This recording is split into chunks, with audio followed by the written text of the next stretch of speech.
Hi and welcome. In this tutorial video, we will go over how to renew FortiAppSec Cloud contracts. There are a couple of things to keep in mind about licensing.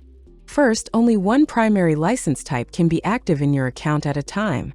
If you have more than one license type, the others will remain inactive, and that means they cannot be used. An inactive contract is considered invalid. That means the seats listed in that contract do not count toward your total and are not available to use. If you already have an active contract and you purchase a new one, that new contract will automatically start when your current one ends. And finally, if you need to increase your number of applications or seats before your contract expires, you can contact your Fortinet sales representative. They can help you adjust your contract through something called co-terming to reflect the increased seat count. Some of you may currently be using what's called a legacy contract.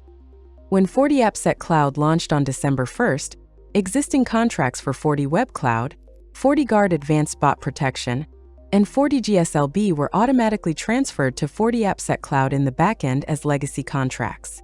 You can upgrade legacy contracts through co-term to add more applications or bandwidth. However, you cannot extend their expiration date. If you are currently using a legacy contract and need to renew, the process is the same as any other FortiAppSec Cloud user.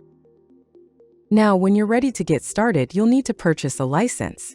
There are a few ways you can do this.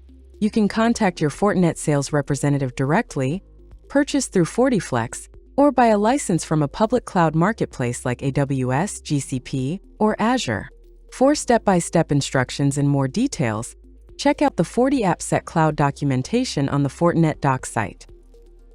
Once you have your license, log into the FortiAppSec Cloud web portal.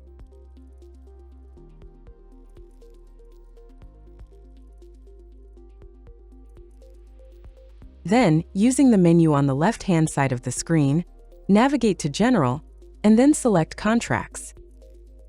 Next, locate the contract you want to activate, click Activate, and follow any confirmation prompts to complete the process. Once you have activated the new license, it should appear at the top of the page with a green Active tag next to it. This confirms that the license is now in use. Thank you for watching.